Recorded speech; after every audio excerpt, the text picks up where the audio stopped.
Mom, kick the ball. I grew up playing soccer. My mom hated when I called it that. I can teach you lots of football. She called it football. It's soccer. It's football. I love you. On Christmas, my daddy bought me my soccer ball and my pump.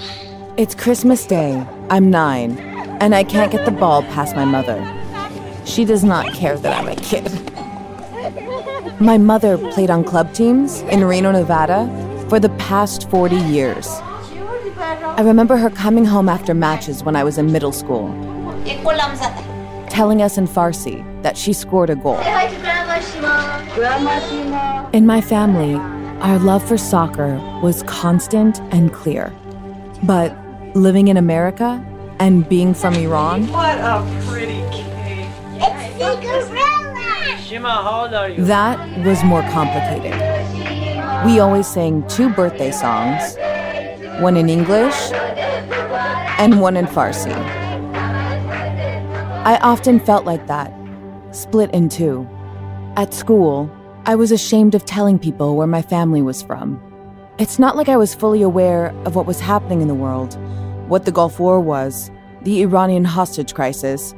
But growing up in the 90s in Reno, Nevada, I knew being from the Middle East wasn't something to be excited about.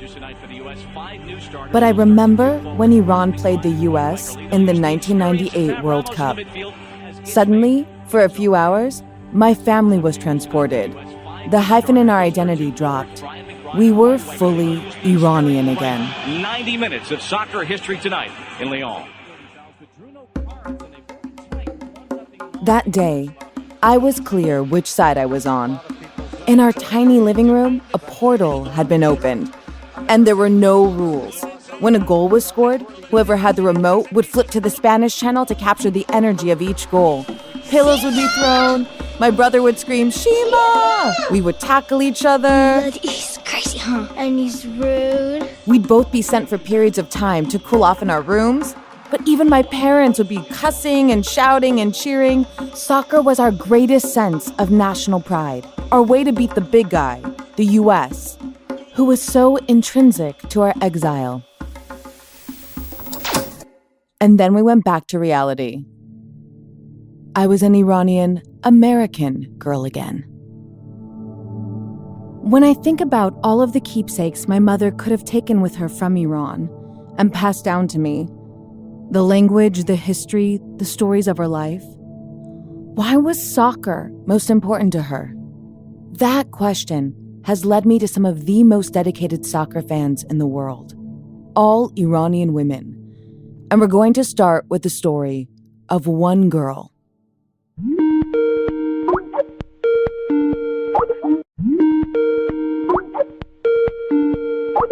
Hi, Zeinab. Hi. That's my mom.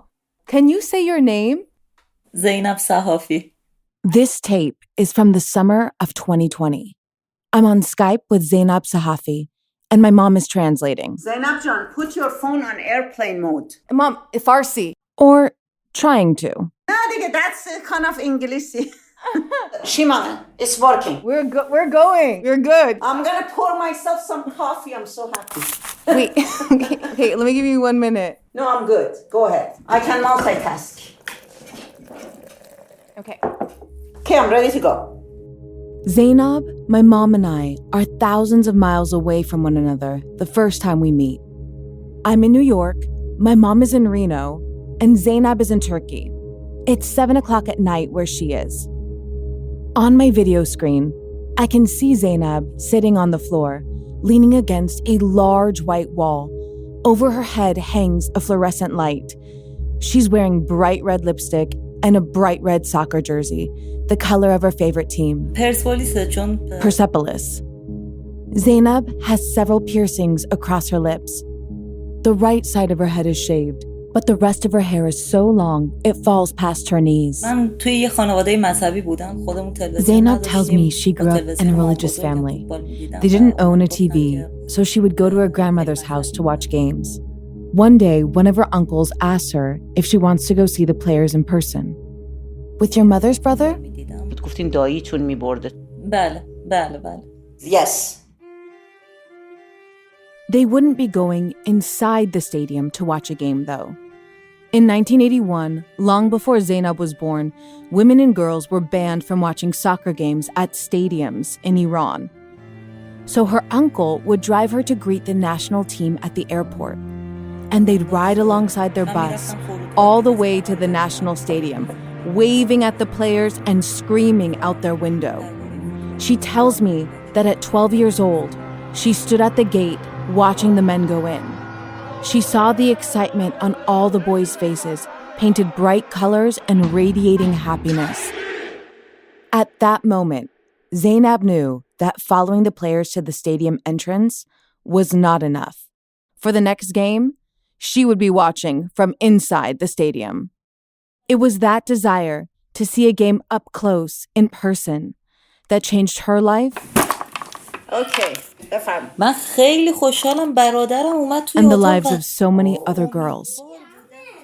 Today, Zeinab lives in exile. She's recently been joined by her mom, her تقریبا stepdad, 6 ماه پیش and her little brother. اینو قطع نکردم. Zeinab's dream as a kid was to be a tattoo artist. These days, when she's hopeful, it's to be a singer. But right now, Zeinab's life is on hold. The Iranian government has called her an enemy of the state. At this point in the three-way, Zeinab lights up a cigarette. She looks tired. She's only 22. Zeinab, if you went back to Iran now, what would happen to you? یک روز بعد از بازی استقلال و پرسپولیس تلویزیون ایران منو نشون داد توی اخبار و گفت زینب دشمن ماست، زینب منافقه. من فکر میکنم اعدامم میکنن. Yeah, she says they'll probably hang her. The exhaustion, the exile, the government threats, all of this for wanting to watch soccer.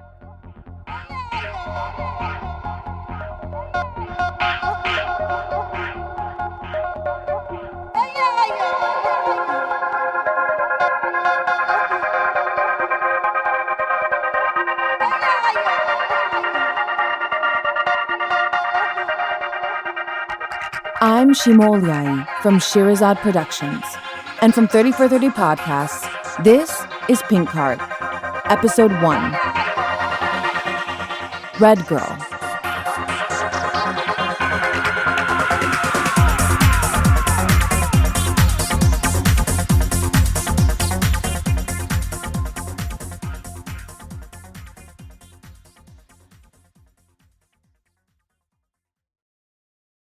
Modern soccer was imported into Iran 100 years ago.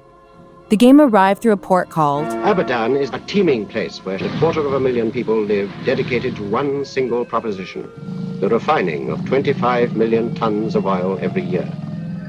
The British had set up a colony in Abadan in the early 1900s. They made a deal with the Iranian government, but it wasn't really a deal.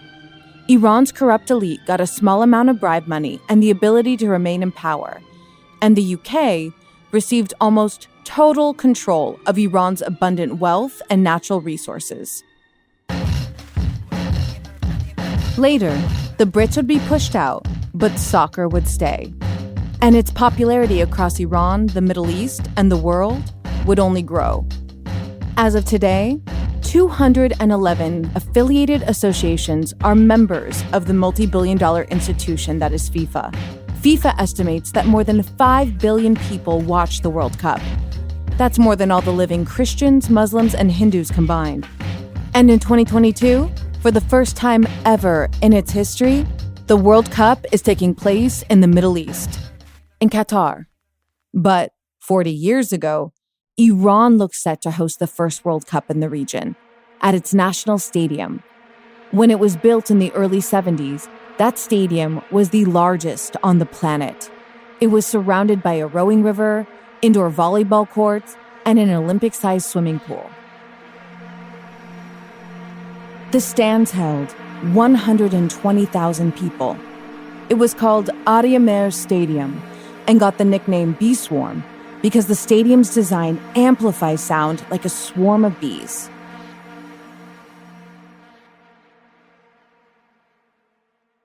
The stadium was built by the Shah, who had been the reigning dictator of Iran for 30 years, and the stadium was a perfect symbol for his vision of Iran on the global stage.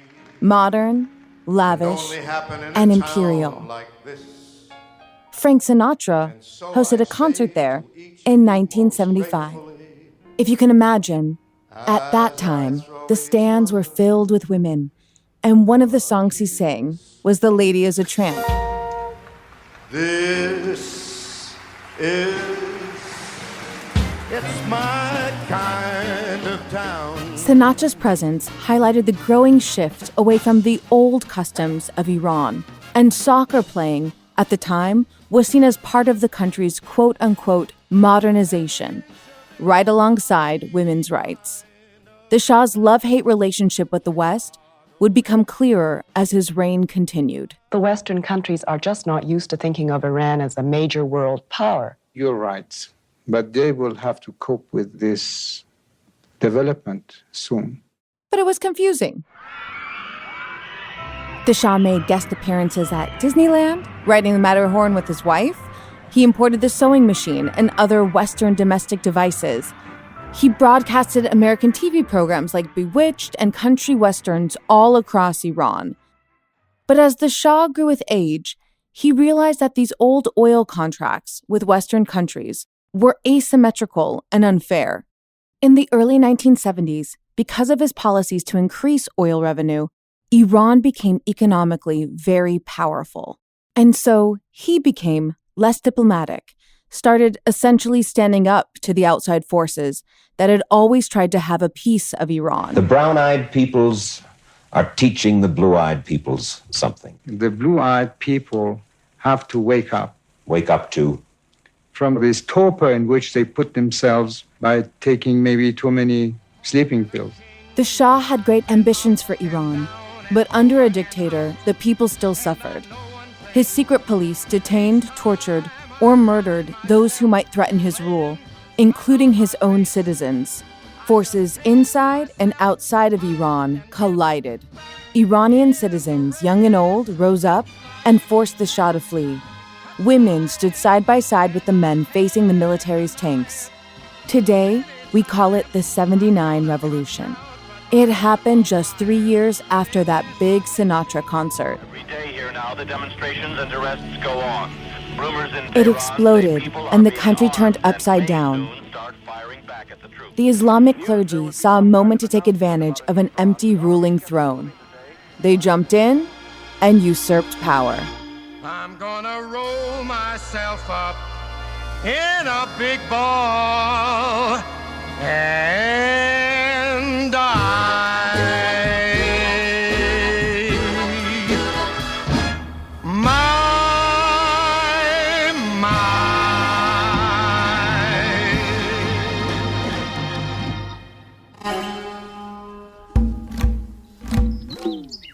At that time, my mother was a freshman in college in Iran. She was one of the teens on the front lines of the revolution, protesting for change in her miniskirt. When her university shut down and the National Army switched allegiance to the clergy, my mom's family put her on a flight out of the country. She left January 16, 1979, the same day that Shah also left Iran. She arrived in Reno, Nevada, the only city where she knew anyone in America. When she went to register for her university classes, I saw this guy with a beige kind of puffer jacket and some slippers who totally looked American, huge afro hair, and it was kind of blondish, so didn't look like typical Persians with the dark hair. My parents fell in love with each other for their Americanness. Daddy watched lots of Clint Eastwood movies, shows like The Good, Bad, and Ugly, and he thought he'd come here and he'd have a horse. He thought he'd be a cowboy? Yes. My dad told me he fell for my mom because she reminded him of Barbara Eden from I Dream of Jeannie, which he had watched as a kid growing up in Iran. Eden actually speaks Farsi in the pilot episode. Jeannie, I wish you could speak English. Until the American astronaut makes his first wish. Find a way to please thee, master. You spoke English. That's all I had to do was say I wish. My parents came into America thinking the West loved them back. But it didn't take long for them to realize this love was unrequited. The special report that we planned to bring you tonight was about domestic politics, but we think the crisis in Iran is more urgent right now than the campaign here at home. There was the hostage crisis, of Several course. hundred young people, mainly students at Tehran University, have taken over the embassy. All the Americans have been hostages ever since. But even beyond that, most of the Western media about the Middle East was so hateful that being from Iran became a point of shame. One of the top-grossing films of my childhood was True Lies, with Arnold Schwarzenegger and Jamie Lee Curtis. I remember watching it with my grandma, who was visiting at the time, and getting excruciatingly embarrassed as the film dragged on. My parents did their best to block what was happening in their country from their minds and from me. They were even somewhat relieved when, upon entering grade school, I lost my ability to speak Farsi. Just like Barbara Eden in I Dream of Jeannie, which is why my mom is translating for me now. Shima, it's almost 3 hours. How much do I get paid? Thank you. As I reported this story, I mostly wanted to understand why Zeinab and my mother, both now exiles, held on to memories of soccer as if it were their homeland itself. منم همون جوری تقریبا کم کم عاشق فوتبال شدم و فوتبال بازی می‌کردم با پسرها توی خیابون. Zeinab says there is always hope in soccer. میگم فوتبال چیزیه که همیشه امید توش هست. Even in the weakest moments, there is always that sliver of hope and possibility that we could win the match. ضعیفی باشه احتمال بردش کمه مثلا. And this has kept the love of soccer alive in her to this day. و این امید است که نگه داشته فوتبال توی من هنوز. There are times when I feel like the game is over, but in fact, it is just getting started.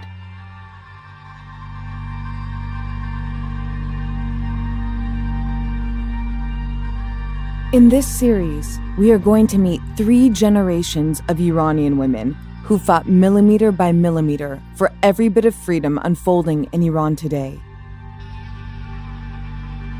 Over 40 years ago, these women were banned from stadiums in Iran, banned from standing side by side as equal Iranians, banned from the joy, the exhilaration, the love in watching a game.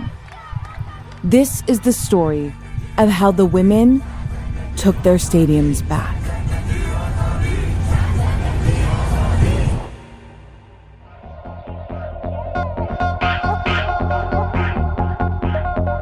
Next episode, I'm going to take you inside Iran. I was running because I was afraid that something happened. I could die. This was my fear. I'll show you the diabolical way the women who led the revolution were forced into submission overnight. I was laughing. My daughter was laughing. We couldn't understand that, oh, this is message. What is the meaning of that? The joy was forbidden, basically. That is how they control you.